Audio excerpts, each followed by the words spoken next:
Good morning friends.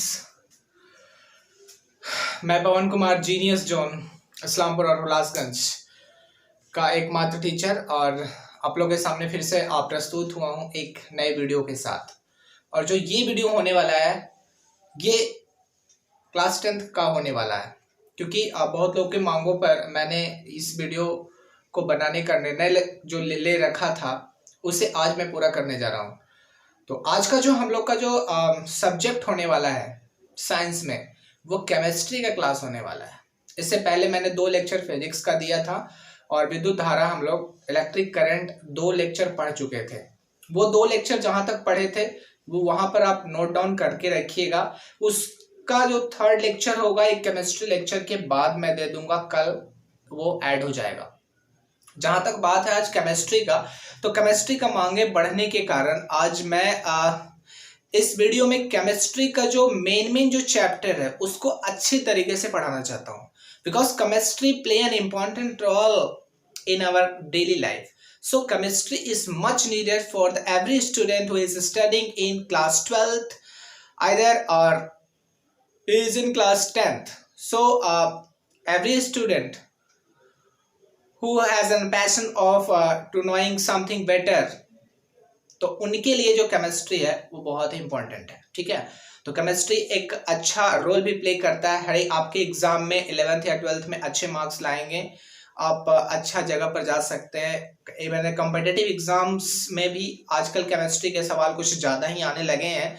तो इसके चलते मैं जो भी कॉम्पिटिटिव एग्जाम का जो क्वेश्चंस होता है that is comes from class 10th basis पर ही क्वेश्चंस होते हैं. कॉम्पिटिटिव एग्जाम एसएससी को आप अगर उठाकर देख लीजिए या फिर रेलवे का एग्जाम आप उठाकर देख लीजिए, तो every question that was asked या फिर that is asked from class 10th syllabus or under the class 10 syllabus. So we are going to discuss about the new chapters of chemistry that is called carbon and its compound. Carbon और उनके यौगिकों के बारे में हम आज detail में discussion करने जा रहे हैं. ठीक है, तो आप लोग इस वीडियो को पॉज नहीं करिएगा, लगातार इस वीडियो को बार बार देखिएगा, लाइक कीजिएगा, शेयर कीजिएगा. नहीं समझ में आया ना लाइक करिए और ना ही सब्सक्राइब कीजिए. ठीक है, तो हम सिर्फ आपसे इतना ही विनती चाहते हैं, आपको किसी भी तरह से ये टॉपिक अच्छे से क्लियर हो जाए. ठीक है, तो आज हम लोग स्टार्ट करते हैं. वीडियो को ज्यादा लंबा नहीं करेंगे, हम लोग 25 मिनट का सेशन रखेंगे और जैसे ही 25 मिनट खत्म होता है इस सेशन भी एंड हो जाएगा. और केमिस्ट्री का जो क्लासेस होगा that is regular, that is going to be regular. ये केमिस्ट्री का जो क्लास होने वाला है क्लास 10th का, इसको आप ध्यान से देखिएगा, सब्सक्राइब कीजिएगा और बार बार देखिएगा.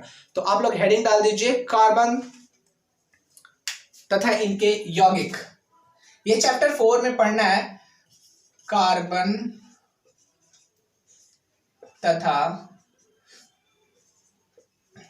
इनके यौगिक. कार्बन तथा इनके यौगिक.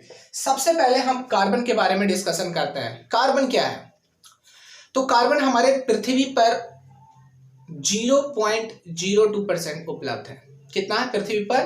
That is only present 0.02%. पृथ्वी पर कार्बन की जो उपस्थिति है वो कितना है? 0.02%. और कार्बन डाइऑक्साइड में कार्बन की उपस्थिति कितनी है? 0.03%. ये दोनों पॉइंट आप ध्यान रखिएगा. पृथ्वी पर कार्बन की जो उपस्थिति है वो कितना है? 0.02%. And in the carbon dioxide gas में कार्बन की जो उपस्थिति होती है वो कितनी है? कार्बन डाइऑक्साइड टोटल है और इसी में हमारा क्या है? 0.03%. उसी में से कार्बन को हम लोग निकाल सकते हैं, दैट इज फ्रॉम किसमें से? कार्बन डाइऑक्साइड में से. और कार्बन डाइऑक्साइड कितना उपलब्ध है? 0.03%. ठीक है, पृथ्वी पर टोटल कितना कार्बन उपस्थित है? 0.02%. तो ये, और अगर इंपॉर्टेंट हम लोग इसका यौगिक में से बात करें तो ये संयोजित रूप से भी कार्बोनेट में से हम इस कार्बन को निकाल सकते हैं. बेसिक कैल्शियम कार्बोनेट में से निकाल सकते हैं इस कार्बन को, तो वो संयोजित रूप हुआ. ठीक है, लेकिन एक्चुअल रूप में अगर हमको इसको लाना है, ठीक है, मुक्त अवस्था में कह लीजिए कि कार्बन को हमें लाना है, तो मुक्त अवस्था में ये हीरे में पाए जा सकते हैं, ग्रेफाइट में पाए जा सकते हैं और कोयले में पाए जा सकते हैं। तो इस वीडियो को बढ़िया से देखिएगा, थोड़ा मजे के साथ पढ़िएगा, क्योंकि क्लास 10 के आप लोग छात्र हैं। तो आपसे विनती है कि आप इस वीडियो को बार बार देखिएगा, क्योंकि आपको समझ में अच्छा तरीका से आने वाला है। तो कार्बन जो है हम लोग एक तो ओरिजिनल रूप में पा सकते हैं, तो किस में से निकाल सकते हैं, हीरा में से निकाल सकते हैं, ग्रेफाइट में से निकाल सकते हैं, या फिर कोयला में से निकाल सकते हैं। ये मुक्त अवस्था में कार्बन जो हमारा मिलेगा। तो संयुक्त अवस्था में कार्बोनेट में से हम लोग कार्बन को निकाल सकते हैं। ठीक है, ये ध्यान दीजिएगा, यहां पर ये मेन पॉइंट्स हो गया। ठीक है, तो आप लोग कॉपी अगर निकाल लिए हैं तो आप एरो देके, जिस तरह से मैंने क्लास में मैंने लिखाया था या फिर लिखाता था पहले चैप्टर, 2 चैप्टर जो हमारा कंप्लीट हो चुका है, अब हम लोग 4th चैप्टर पर आ चुके हैं। तो इसको आप हेडिंग डाल दीजिए 4th चैप्टर, और इसको पॉइंट बाय पॉइंट आप लोग नोट डाउन करिए। और पहला पॉइंट एरो देकर लिखिए, पृथ्वी पर कार्बन की उपस्थिति 0.02% है। अगला लिखिएगा, अगला पॉइंट, वायु में कार्बन डाइऑक्साइड के रूप में, वायु में कार्बन डाइऑक्साइड के रूप में कार्बन 0.03% है, 0.03% है। अगला पॉइंट लिखिएगा, मुक्त अवस्था में यह हीरा, ग्रेफाइट, कोयला के रूप में भी पाया जाता है, कोयला के रूप में भी पाया जाता है। ठीक है, अगला पॉइंट लिखिए, जल्दी जल्दी लिखना है पॉइंट आपको। संयोजित अवस्था में यह मुख्य रूप से कार्बोनेट खनिजों में पाया जाता है, या सिंपली कह ले कार्बोनेट खनिजों में पाया जाता है। संयोजित अवस्था में यह मुख्यतः रूप से कार्बोनेट खनिजों में पाया जाता है। ये सभी को समझ में आ गया कि नहीं आ गया? ठीक है, अब हम लोग बात करते हैं, एक पॉइंट लिखिए, इस जो चैप्टर है, इस चैप्टर के पीछे थोड़ा सा इस पर डिस्कशन कर लेते हैं। जैसे कार्बन का जो संकेत होता है वो C होता है, ये सभी को मालूम होना चाहिए। कार्बन का जो सिंबल होता है वो क्या होता है? C होता है, C फॉर कार्बन। और कार्बन का जो परमाणु संख्या होता है वो कितना होता है? 6 होता है। कितना होता है? 6। कार्बन का परमाणु संख्या कितना होता है भाई? 6। अगर परमाणु भार का बात करेंगे हम लोग, या द्रव्यमान का बात करेंगे, तो 6 दूनी कितना कर देंगे? 12 AMU होता है। ठीक है, एटॉमिक मास यूनिट, AMU। ठीक है, तो 12 AMU जो इसका भार होता है, किसका होता है भाई? कार्बन का होता है। कार्बन का एटॉमिक मास जो होता है वो कितना होता है? 12 होता है। परमाणु द्रव्यमान जो होता है वो 12 होता है। ठीक है, ये ध्यान रखिएगा। अगर इस कार्बन का हमको लिखना कहे इलेक्ट्रॉनिक विन्यास के बारे में, इलेक्ट्रॉनिक विन्यास का बात करेगा, तो आप लोग सभी लोग परिचित है इलेक्ट्रॉनिक विन्यास के, कि पहला कक्षा में जो भी रहेगा उसमें मात्र 2 इलेक्ट्रॉन रहेगा। कितना इलेक्ट्रॉन रह सकता है फर्स्ट कक्षा में? सिर्फ 2 इलेक्ट्रॉन। ठीक है, एक फार्मूला भी, अधिकतम इलेक्ट्रॉन पाने की जो हर एक कक्षा में जो फॉर्मूला होता था वो हमने बताया था आपको पहले भी, 2n² से आप लोग जान सकते हैं कि प्रत्येक कक्षा में कितना इलेक्ट्रॉन हो सकता है। अगर कक्षा 1 का बात करेंगे तो n के जगह पर हम लोग कितना लिखेंगे? 1 का स्क्वायर, तो कितना आ गया? 2। अगर कक्षा 2 का बात करेंगे तो n के जगह पर हम लोग कितना रखना है? 2 का स्क्वायर। ठीक है, 2 रख देंगे इसके ऊपर, तो 2 गुना 2 का स्क्वायर 4, तो 8। तो इससे पता चल रहा है कि पहला कक्षा में इलेक्ट्रॉन की जो संख्या होती है वो 2 होती है। ठीक है, दूसरे कक्षा में जो इलेक्ट्रॉन की संख्या होती है वो कितनी होती है? 8 होती है। ठीक है, तो उस तरह से अगर इसका इलेक्ट्रॉनिक विन्यास का बात करेंगे हम लोग कार्बन का, तो इलेक्ट्रॉनिक विन्यास जो होगा वो पहला कक्षा में तो 2 इलेक्ट्रॉन इन्होंने रख लिया, लेकिन अगले में कितना रखेंगे? मात्र इसके पास कितना इलेक्ट्रॉन है? 6 इलेक्ट्रॉन है। ठीक है, तो 2,4, क्योंकि दोनों को जोड़ के कितना आना चाहिए? हमें 6 आना चाहिए।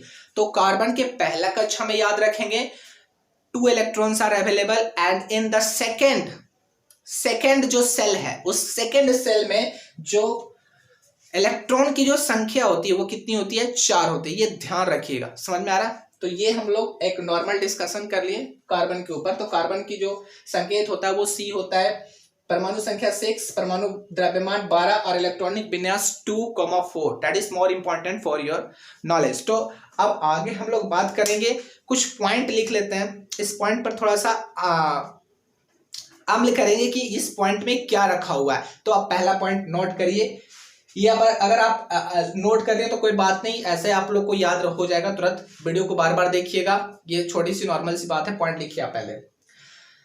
कार्बनिक रसायन जो बात कर रहे हैं इसके बारे में, कार्बनिक रसायन मतलब जो कार्बनिक कंपाउंड है, कार्बनिक रसायन वस्तुतः हाइड्रोकार्बन और उनके व्युत्पन्नों का रसायन है, और उनके व्युत्पन्नों का रसायन है। कौन है भाई? तो कार्बनिक रसायन जो है, ठीक है, जो कार्बन का जो केमिस्ट्री है, रसायन है, ये वस्तुतः हाइड्रोकार्बन और उनके व्युत्पन्न का ही क्या है, ये रसायन है। इसके बारे में हम लोग डिस्कस करेंगे। जैसे कार्बन एक ऐसा तत्व है जो कि अपने से मिलकर ढेर सारा यौगिक को बना सकता है।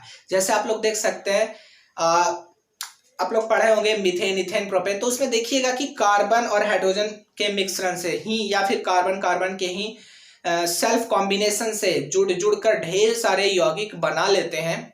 ठीक है, ये ध्यान रखिएगा। तो बहुत सारे कंपाउंड कार्बन और कार्बन मिलकर बना सकते हैं, असंख्य कार्बन है जिनको हम लोग गिन नहीं सकते हैं। ठीक है, तो ध्यान दीजिएगा। तो अगला आप हेडिंग डालिएगा, ये पॉइंट तो आप लिख लीजिएगा। इसके बाद आप हेडिंग डालिएगा, एक छोटा सा डिस्कशन हमें करना है। हेडिंग डालिएगा रासायनिक बंधन।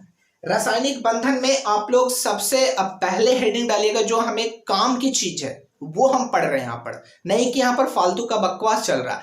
तो अगर बकवास ही करना है तो आप दूसरे जगह पर जाकर कर सकते हैं। तो यहाँ पर सिर्फ पढ़ाई हो रहा है, तो पढ़ाई ही करना है। तो आप हेडिंग डाल दीजिए रासायनिक बंधन। रासायनिक बंधन में आप सबसे पहले हेडिंग डालिएगा सहसंयोजन बंधन। पहला हेडिंग आपका क्या होगा? सहसंयोजन बंधन।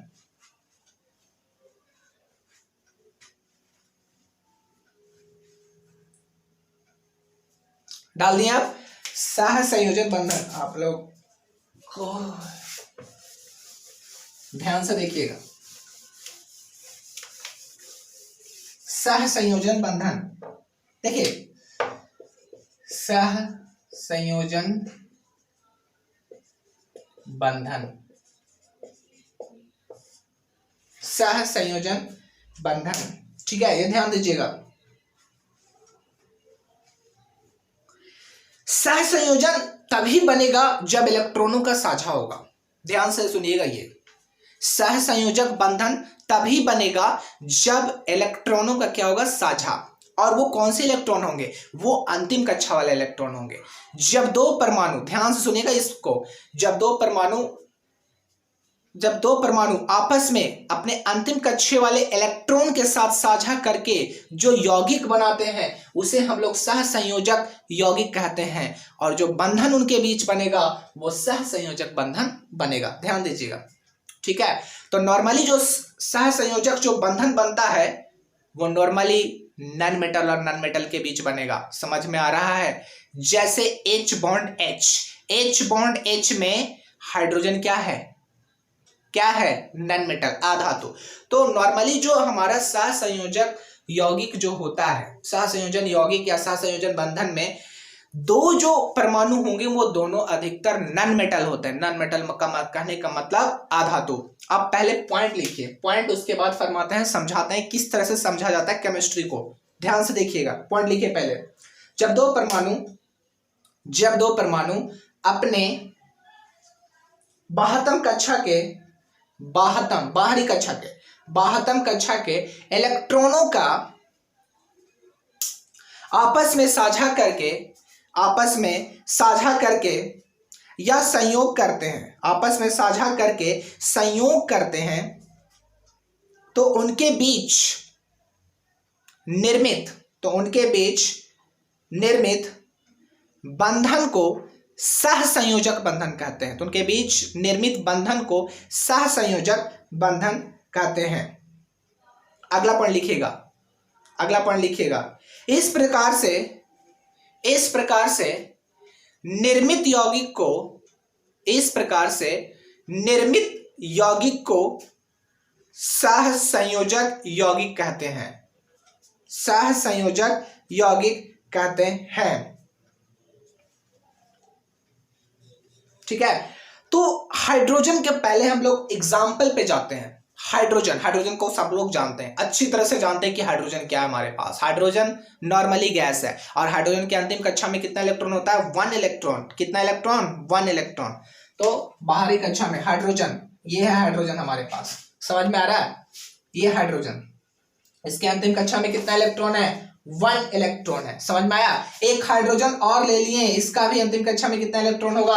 1 इलेक्ट्रॉन होगा। क्लियर है? क्लियर एकदम रहना चाहिए, एकदम क्लियर रहना चाहिए। एक हाइड्रोजन, अब ये क्या करेगा कि ये दोनों इलेक्ट्रॉन, जिसका अंतिम कक्षा में जो इलेक्ट्रॉन है वो उसका साझा करेगा। क्या करेगा भाई? साझा करेगा। तो इसको इस तरह से लिखेंगे और यहां पर क्या करेंगे? H यहां पर देंगे और एक यहां पर देंगे, इसका इलेक्ट्रॉन यहां पर। ठीक है, क्लियर कट समझना, क्लियर कट, कुछ हड़बड़ी नहीं।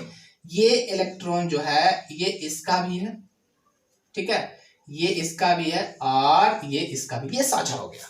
साझा करने का मतलब ये जो दोनों जो इलेक्ट्रॉन जो दिख रहा है ना आप लोगों को, ये इसका भी है, इसका भी है, दोनों का। तो that is called sharing. Sharing मतलब होता है साझा, और साझा मतलब यहाँ पर इस तरह से कि वो दोनों का होना चाहिए। एटलीस्ट किसका होना चाहिए?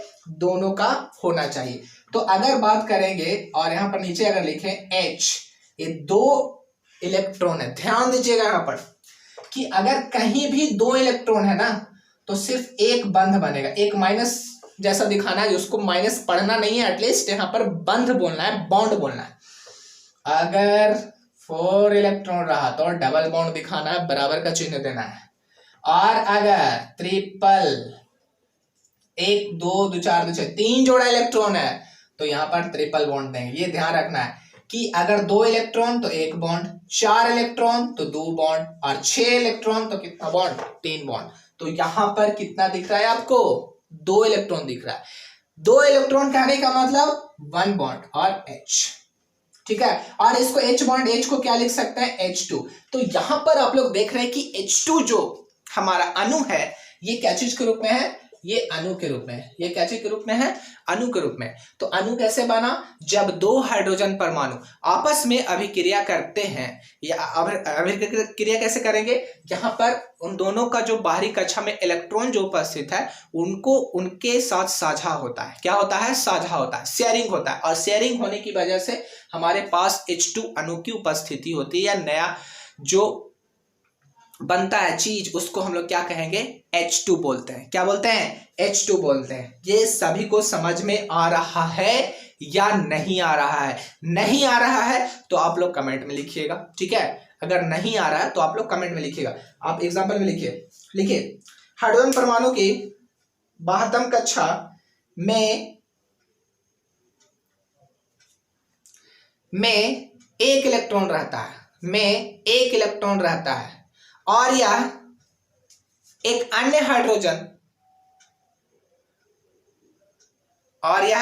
हाइड्रोजन से साझा करके H2 अणु का निर्माण करता है, और अन्य हाइड्रोजन परमाणु से साझा करके H2 अणु का निर्माण करता है।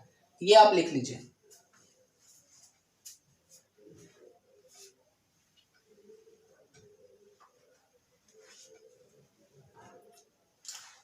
इसी तरह हम दिखाएंगे कि किस तरह से जैसे हाइड्रोजन और हाइड्रोजन के बीच सिंगल बॉन्ड है, उसी तरह से क्लोरीन भी है, क्लोरीन में भी सिंगल बॉन्ड होता है। तो कैसे बनता है ये हम आपको दिखा रहे हैं, ठीक है। किस तरह से बनता है ये दिखा रहे हैं। जैसे क्लोरीन का जो परमाणु संख्या होता है वो 17 होता है। तो इसका विन्यास क्या होगा? 2 8, ठीक है, 8 2 10 और 7 17। ये सभी को क्लियर है ना? ये क्लियर होना चाहिए भाई। अगर ये क्लियर नहीं है तो बहुत ही प्रॉब्लम होने वाली है, ठीक है। अगर ये क्लियर नहीं है तो बहुत प्रॉब्लम होने वाली है। क्लोरीन का परमाणु संख्या 17, कितना? 17। पहला कक्षा में कितना इलेक्ट्रॉन है? 2 इलेक्ट्रॉन। दूसरा कक्षा में कितना इलेक्ट्रॉन है? 8 इलेक्ट्रॉन। तीसरा कक्षा में कितना इलेक्ट्रॉन है? 7 इलेक्ट्रॉन। समझ में आ रहा है? तो हमको सिर्फ अंतिम कक्षा से न मतलब है जी। यहाँ पर क्या बोल रहा है कि अंतिम कक्षा में जो इलेक्ट्रॉन उपस्थित होता है उसके साथ साझा होता है, शेयरिंग होता है, और उसी से हम लोग क्या बना देते हैं? वो नया सहसंयोजक यौगिक। यहाँ पर सहसंयोजक यौगिक कौन था? H2 था। और अब हमारा कौन सा होने वाला है? Cl2 होने वाला। कौन होने वाला है? Cl2।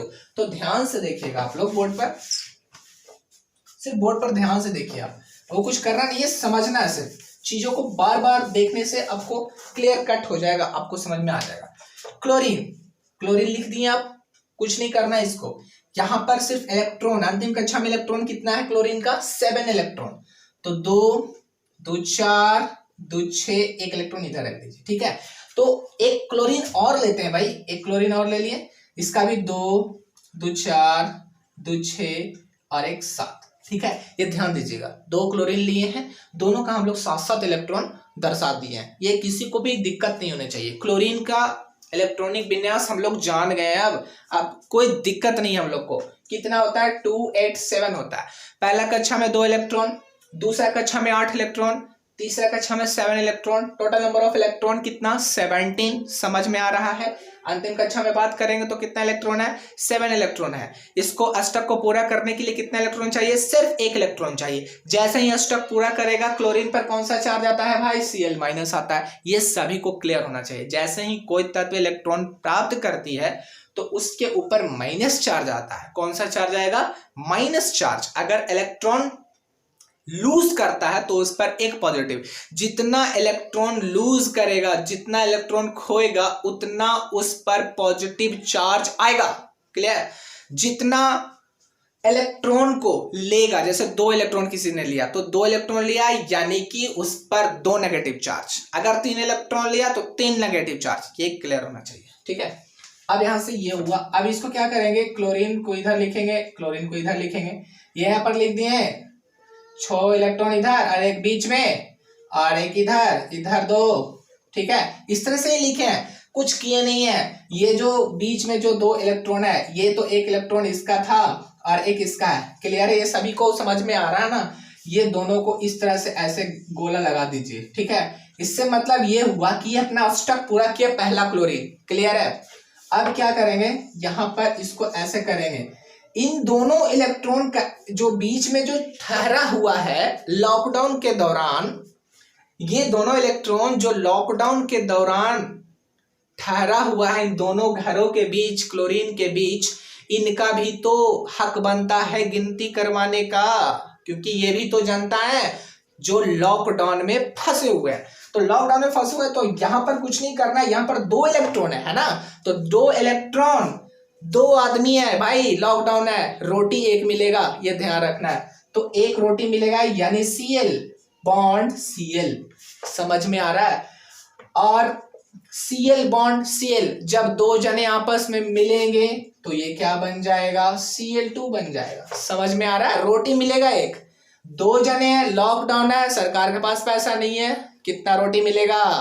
ओनली एक रोटी। एक रोटी मिल गया भाई, क्योंकि यहाँ पर 2 इलेक्ट्रॉन था और 2 इलेक्ट्रॉन की वजह से कितना बॉन्ड बनेगा? 1 बॉन्ड बनेगा सिर्फ। तो 1 बॉन्ड लिख लें और इसको 2 जने हैं, दोनों को जोड़ के कितना आएगा? Cl2। तो यहाँ पर जो Cl2 जो बॉन्ड बना है, ये कौन सा यौगिक है? सहसंयोजक यौगिक है। कौन सा यौगिक है भाई? सहसंयोजक यौगिक है। और सहसंयोजक यौगिक में इसमें अगर बंधन का बात करेगा तो सहसंयोजक बंधन पाया जाता है। सहसंयोजक बंधन कब बनेगा? जब अंतिम कक्षे वाले इलेक्ट्रॉन आपस में शेयरिंग करेंगे। क्या करेंगे? शेयरिंग करेंगे, वो चाहे वो परमाणु हो या यौगिक हो, ठीक है, ध्यान रखना है। तो ये आप उतार लीजिए।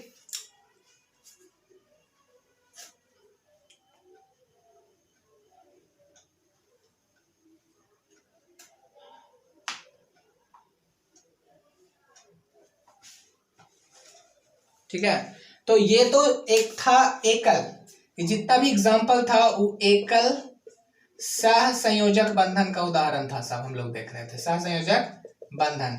अब हम लोग देखेंगे द्विसहसंयोजक बंधन वाला उदाहरण। द्विसहसंयोजक बंधन में जो कोवैलेंट बॉन्ड बनने वाला हो कितना बनेगा, 2। यहाँ पर सभी में आप लोग देख रहे हैं कि एक ही बॉन्ड बन रहा है। तो ये जितना भी उदाहरण था ये एकल सह संयोजक बंधन का था। जैसे Cl2 देखें, H2 देखें, ये दोनों में सिंगल बॉन्ड है, single covalent bonds are present in both of the example, that is called Cl2 और H2 में। ध्यान देंगे आप लोग। अब हम लोग जो करेंगे आगे जो क्रियाक्रमात है वो करने वाले हैं। तो अगले जो क्रियाक्रम है वो किसके वजह से होगा, द्विव, हेडिंग डालिएगा आप, द्विव सह संयोजन बंधन, द्विव, एकल नहीं, अब कौन सा, द्विव सह संयोजन बंधन में हम लोग देख रहे हैं, कंफ्यूज नहीं होना। सह संयोजन बंधन में ही होता है एकल बंधन, द्विव बंधन और त्रिबंधन, ये ध्यान देना।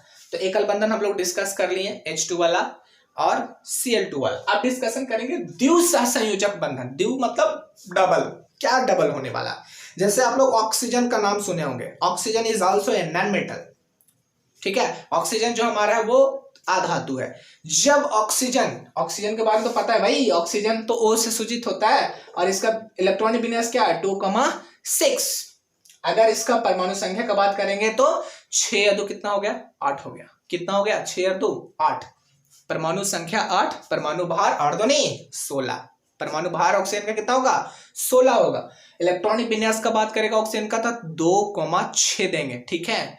और यहां पर आप लोग देख रहे थे कि एकल सह संयोजक बंधन को अगर परिभाषित करने के लिए बोर्ड एग्जाम में पूछता है तो क्या लिखिएगा, जब दो परमाणु आपस में एक एक इलेक्ट्रॉनों का, लिख लीजिएगा, जब दो परमाणु आपस में एक एक इलेक्ट्रॉनों का साझा करता है तो उससे बनने वाले यौगिक को एकल सह संयोजक यौगिक कहते हैं। ध्यान, ठीक है। और उसमें जो बंधन होगा वो सिंगल होगा, ठीक है। अब बात करें हम लोग द्विव सह संयोजक बंधन। तो द्विव सह संयोजक जब दो परमाणु आपस में दो इलेक्ट्रॉन का साझा करेंगे, कितना इलेक्ट्रॉन, 2 इलेक्ट्रॉन का जब शेयरिंग होगा तब उससे बनने वाले जो यौगिक होंगे उसे हम लोग क्या कहेंगे, द्विव सह संयोजक बंधन वाले यौगिक या द्विव सह संयोजक यौगिक कहेंगे। सिंपली एग्जांपल है O2। एग्जांपल कौन है, O2। कैसे देखेंगे, ध्यान से देखिएगा। O अंतिम कक्षा में इलेक्ट्रॉन कितना है, 6, लिखेंगे 2 तो 4, ठीक है। और यहां पर क्या करेंगे, 6। ये सभी को क्लियर है, क्लियर होना ही चाहिए। क्लियर नहीं हो रहा है यानी कि आपका confidence level is going to be decreased nowadays in lockdown. Lockdown में आपका कॉन्फिडेंस है जो बिल्डअप नहीं है। तो आप लोग क्या करिए, भोजन संपूर्ण करिए, भोजन संपूर्ण कीजिए। और अगर आपको कमजोरी है, थकान है, तो जरा हॉर्लिक्स और बॉर्नवीटा का सेवन कीजिए, क्योंकि क्लास 10th में जो बच्चे होते हैं ना वो थोड़ा सा चिल्ड होते हैं। तो चिल्ड के लिए चिल्ड चाहिए। ऑक्सीजन, ये हमारा ऑक्सीजन, ठीक है। यहां पर भी 2 2 4, ठीक है, और 2 6, ठीक है। शेयरिंग हो रहा है भाई, बढ़िया से, अच्छा से होना चाहिए। ये मैंने 6 से क्या लिख दिया, किसी को आता पता तो चल नहीं रहा। अरे कुछ नहीं किया मैंने, ऑक्सीजन, एक ऑक्सीजन यहाँ पर लिया और ऑक्सीजन का अंतिम कक्षा में मैंने अभी बताया कि कितना इलेक्ट्रॉन रहता है, 6 इलेक्ट्रॉन रहता है। तो 6 इलेक्ट्रॉन, 2 2 4 और 2 6, ठीक है। ये इसका है भाई। अब एक ऑक्सीजन और आ गया तो इसका भी तो 6 देना पड़ेगा ना, 2 2 4 2 6, ठीक है। 6 दे दिए दोनों को, क्लियर हो गया। अब इसको क्या करो कि साथ साथ में लिख दो, दोनों ऑक्सीजन को पार दिए यहाँ पर। अब बोलेगा कि ये बड़ा हो गया, अरे बड़ा हुआ नहीं, ये इसी को मैंने लिखा है, तुम चाहो तो इतना को ही पार सकते हो, ठीक है। अब यहाँ पर ये 2 और ये 2, क्लियर है। और यहाँ पर ये 2 और ये 2, ठीक है। ध्यान से देखिएगा, यहाँ पर 2 2 4 2 6 ही हुआ, ठीक है। इसका 2 2 4 है, इसका 2 6 इधर करना है भाई। अब देखिए अष्टक का नियम जो पालन होता है उसके लिए 8 इलेक्ट्रॉन्स का रिक्वायरमेंट होती है हमारे पास। There is a requirement of 8 electrons जब अष्टक नियम को पालन करना है। तो अष्टक नियम को पालन करना है भाई, तो घुसा दे इसको ऐसे, इस तरह से, ठीक है। तो ये हो गया। इसके अंदर आगे इसका मतलब 4 और 4 इलेक्ट्रॉन्स और 4 इलेक्ट्रॉन्स ऐड अप होकर 8 इलेक्ट्रॉन्स एटलीस्ट बन चुके हैं हमारे पास। फिर इसको इस तरह से घुसा दे, तो ये इसका मतलब कहने का मतलब ये जो बीच में जो लॉकडाउन में जो फंसे हुए हैं ऑक्सीजन, ये दोनों जो गोल गोल अंडा है, इन दोनों अंडे के पीछे 2 अंडे नहीं, दो छोटे छोटे अंडे जो लॉकडाउन में फंसे हुए 4 इलेक्ट्रॉन्स। तो 4 इलेक्ट्रॉन्स की वजह से बोल रहे हैं कि अब 2 आदमी को 1 रोटी मिल रहा है भाई, तो यहाँ 4 आदमी, तो कितना रोटी सरकार देगा, 4 नहीं देगा, 2 रोटी देगा। कितना रोटी देगा, 2 देगा। तो यहाँ पर क्या करोगे कि O तो लिखोगे ऐसे और यहाँ पर डबल बॉन्ड दोगे, क्योंकि कितना लेबर है भाई 4, सरकार 2 आदमी को 1 रोटी दे रही, तो 4 रोटी को कितना देगी, 4 आदमी को कितना 2 रोटी, तो 2 रोटी दे दिया मैंने इस तरह से। यहाँ रोटी गोल नहीं है भाई, रोटी लंबा होगा सरकार। इसके बाद ये हो गया, ठीक है, ये क्लियर हो गया। तो O डबल बॉन्ड O, और लिख सकते हैं इसको O2। तो O2 में जो बॉन्ड है वो सह संयोजक बंधन है, ये ध्यान रखिएगा। O2 में जो बॉन्ड है वो कैसा बंधन है, सह संयोजक बंधन है, ये ध्यान रखिएगा, ठीक है। अब क्लियर हो गया सभी को। किसी को भी डॉट है तो एकदम से पूछेगा वो, उसमें शर्म वाली चीज नहीं होनी चाहिए। हमारे पास वाइब्रेंट ग्रुप भी है, जीनियस जोन ग्रुप भी है, आप किसी भी ग्रुप में अपना छोड़ सकते हैं, ठीक है। अपना डॉट को छोड़ दीजिए और वो हमारे ऊपर डिपेंड करता है कि हम उसको कब देखेंगे, ठीक है। आप भेज दीजिएगा, बट देखने का तो हम समझ ही लेंगे कि कब देखेंगे। तो ये आप उतार लीजिए। अब लास्ट एक डिस्कशन करना रह गया हमें, त्रिसहसंयोजक बंधन। त्रिसहसंयोजक बंधन, इस वीडियो को आप अच्छा से देखिएगा क्योंकि ये बहुत ही इंपॉर्टेंट हो रहा है। त्रिसहसंयोजक बंधन, तो जब परमाणुओं में, जब 2 परमाणु, ऐसे ध्यान से सुनिएगा, त्रिसहसंयोजक बंधन वाले यौगिक कब बनेंगे, जब 2 परमाणु आपस में 3 इलेक्ट्रॉनों का साझा करेंगे। वहां सबसे पहले 1, उसके बाद 2 हुआ द्वितीय में, अवरी 3 है, तो 3 में कितना 3 में कितना 3 इलेक्ट्रॉनों का अगर साझा होगा तो त्रिसहसंयोजन बंधन वाले यौगिक ही बनेंगे। और त्रिसहसंयोजक बंधन जो होता है वो N2 में होता है, नाइट्रोजन में होता है, नाइट्रोजन के अणु में होता है। समझ में आया, किसके अणु में, नाइट्रोजन के अणु में होता है, ठीक है। तो यहां पर देखिएगा कि ये नाइट्रोजन है हमारे पास, ठीक है। क्या है हमारे पास, नाइट्रोजन। नाइट्रोजन जो होता है उसका परमाणु संख्या 7 होता है और इसका इलेक्ट्रॉनिक विन्यास 2,5, यानी कि अंतिम कक्षा से हमको मतलब है, अंतिम कक्षा में जो भी इलेक्ट्रॉन जो होता है वही भाग लेता है, ठीक है। भाग लिया तो कितना है 5 इलेक्ट्रॉन, तो 2 दे दो, 2 4, ठीक है, और एक इधर रखिए 5, ठीक है। ये किसको समझ में नहीं आ रहा, अगर नहीं आ रहा है समझ में तो इस तरह से आप लोग लिख सकते हैं, ठीक है। 3 यहां पर कर दीजिए, 3 और 2 इधर कर दीजिए, ठीक है। एक N इधर रखिए, इसका भी 3 इधर कर दीजिए और 2 इधर कर दीजिए, ठीक है। अंतिम क्वेश्चन में कितना इलेक्ट्रॉन है भाई, 5 इलेक्ट्रॉन्स है ना, 3 इधर कर दिए, 2 इधर कर दिए, 3 इधर कर दिए, 2 इधर कर दिए, कुछ तो किए नहीं मैंने, ठीक है। ये 3 हो गया, एक नाइट्रोजन और इसका भी 3 होगा भाई, फिर 2 इधर और 2 इधर। अब देखिए ये इस तरह से बन जाएगा, ठीक है, ये इस तरह से बन गया, इस तरह से बन गया। किसी को भी कोई शक है तो बताओ भाई, शक के घेरे में मत रहो। तो यहाँ पर नाइट्रोजन 3 3 6 2 8 का साझा कर रहा है, फिर इसको इस तरह से घेर देंगे। तो इस नाइट्रोजन के लिए भी कितना हुआ, 3 3 6 और 2 8। अब यहाँ पर 6 लेबर है, 6 लेबर यानी कितना रोटी, 3 रोटी। तो N, इसके वजह से जो बॉन्ड आने वाला है वो कितना बॉन्ड आएगा, ट्रिपल बॉन्ड N, ठीक है। या फिर इसको लिख सकते हैं N2, N3 मत लिख देना भाई, 3 बॉन्ड है, यानी कि ये नहीं होगा कि N3 हो जाएगा, यहाँ पर N3 नहीं होगा, यहाँ पर क्या होगा N2 होगा। तो ये हम लोग देख लिए सहसंयोजक बंधन मेनली 3 प्रकार के होते हैं, एकल सहसंयोजक बंधन, द्विसहसंयोजक बंधन और त्रिसहसंयोजक बंधन। इस इंपॉर्टेंट टॉपिक्स जो था इसको हम लोग अब कंप्लीट कर चुके हैं। तो आप लोग ध्यान दीजिएगा, H2 में जो बॉन्ड होता है वो एकल, ठीक है, Cl2 में भी एकल, लेकिन जो हम लोग ऑक्सीजन के बारे में पढ़े थे O2 में जो सहसंयोजक बंधन होता है वो डबल बॉन्ड होता है, ठीक है। कोवैलेंट बॉन्ड के रहेगा, 2 रहेगा। और हमारा नाइट्रोजन में कोवैलेंट बॉन्ड कितने हैं, 3। There are 3 covalent bonds are present in N2 molecules. N2 molecules मतलब नाइट्रोजन के जो अणु हैं उनमें 3 कोवैलेंट बॉन्ड मतलब सहसंयोजक बंधन उपस्थित है। ये क्लियर कट होना चाहिए। अब इसके आगे वाला जो हमारा लेक्चर है वो कल होगा, ठीक है। तो इतना आप कॉपी में अगर नोट डाउन कर लिए हैं तो इसको आप ध्यान से देखिएगा, अच्छा से पढ़िएगा, क्योंकि अच्छा करने के लिए आपको केमिस्ट्री में अच्छा होना चाहिए, एटलीस्ट केमिस्ट्री में अच्छा होना चाहिए, because chemistry is an scoring paper in every respect और इन रेस्पेक्ट विद अदर जो हमारा सब्जेक्ट है उसके रेस्पेक्ट में आप केमिस्ट्री में ज़्यादा स्कोर कर सकते हैं, ठीक है। तो अब अगर हमें ये नहीं समझ में आया तो आप कमेंट कर सकते हैं, ठीक है। और तो हम कोशिश करेंगे उसको और अच्छा तरीका से समझाने का।